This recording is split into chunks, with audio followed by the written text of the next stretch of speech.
Okay, so Tom Brady, know him or love him, he is pretty easily the greatest quarterback in NFL history. But that doesn't mean there weren't several times throughout his career where his legacy was seriously challenged. So let's get straight into it. 3 moments in Tom Brady's NFL career where his legacy was on the line and he responded. Well, we gotta go all the way back to the early 2000s, where for most of Tom Brady's early years in the NFL and on the Patriots, he was thought of nothing more than just a singular cog in the larger system that was the Patriots conglomerate dynasty. He was your prototypical system quarterback, which we'll get into later, who just never made mistakes, and outside of one down year in 2002, Tom Brady spearheaded the early 2000s Patriots dynasty. All was well in the universe, Patriots fans rejoiced with happiness and glee after every single Super Bowl appearance, and then Eli Manning happened. Twice. Sadly, our hero fell victim to defeat at the hand of Eli Manning and the New York Giants, losing his undefeated season in 2007 and then losing his redemption arc in 2011. So rightfully around this time, people began to doubt him. Was Tom Brady washed? Had we seen the best of his years in the early 2000s, and would he ever be the same quarterback again? And this was a very common belief at this time. And flash forward to the year 2014, and now at this point, Tom Brady hadn't won a Super Bowl since 2005.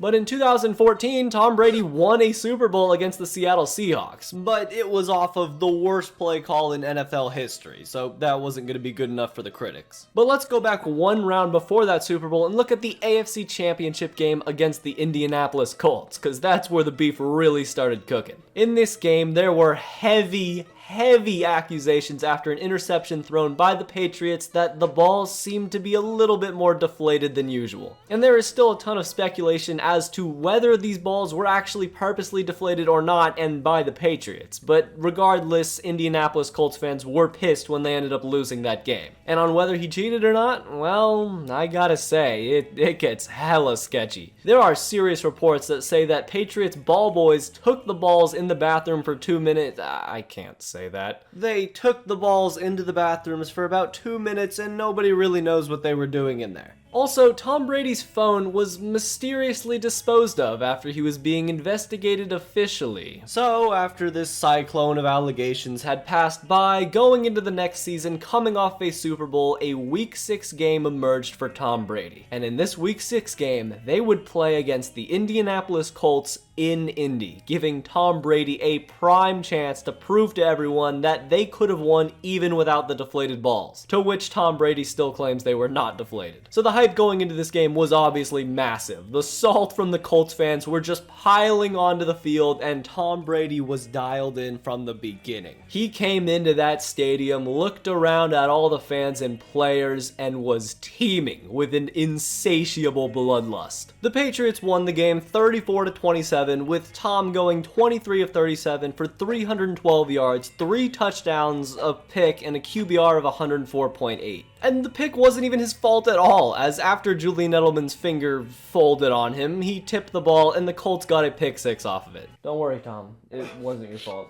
But later on that year, the Patriots would go on to lose to the Broncos in the AFC Championship, and people were ready to call that 2014 Super Bowl a fluke. There was a massive building narrative at this time that after Eli Manning stole his manhood, that Tom Brady had become the dreaded regular season quarterback. So Tom was rightfully mad, and in the 2016 season, the Patriots went 14-2, ran through the regular season and the first 2 rounds, and made it to the Super Bowl, where they were stepped on.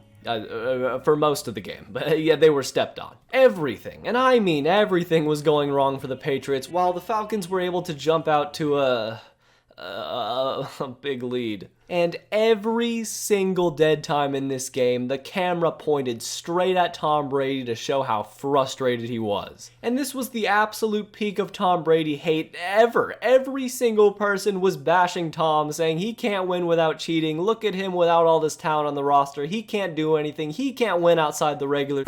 But he did.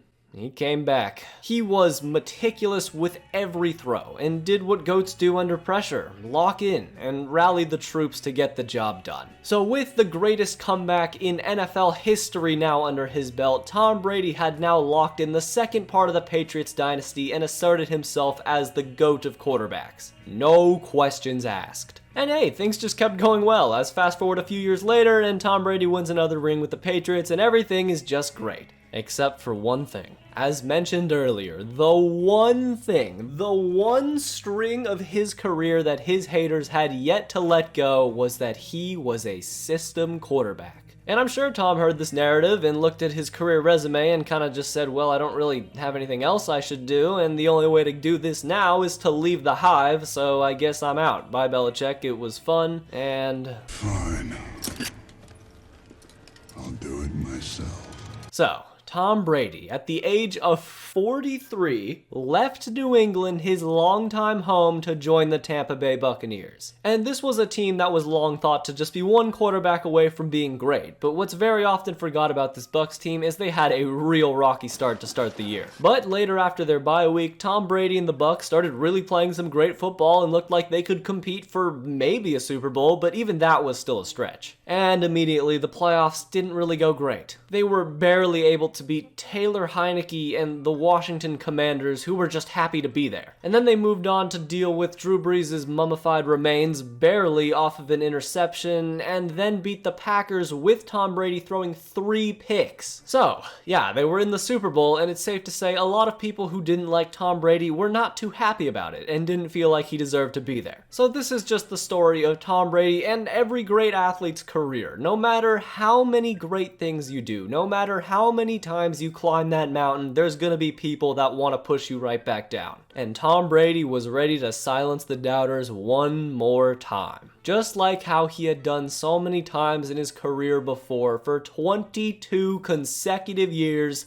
Tom did it again. Well, this wasn't any normal game though, as they were going to go up against the reigning Super Bowl champion in the Kansas City Chiefs, and they were going to be no pushover. But it's in the nature of any GOAT. If there is a narrative against you, it's like blood in the water, and Tom Brady went for the kill. The Bucs just squashed the Chiefs, and Tom Brady played a robotically perfect game, going 21 of 29 for 201 yards, 3 touchdowns, and 0 turnovers. So what more was there to do? Despite being drafted into a perfect situation and climbing the ranks in New England, he asserted himself as one of the best quarterbacks in NFL history, and there was nothing left to prove. And even in those rare moments where Tom Brady was actually defeated, there were several times where he came back and got the last laugh. So, with Tom Brady still growing older, we'll see what he will do next, but it's pretty clear that he is the best player in NFL history. Probably. Anyways, if you enjoyed this video, then subscribe, because I got a lot of videos in the channel just like this one. And if you like this video, then watch this video right here on the best draft of all time. It's pretty good, trust me. Anyways, until next time.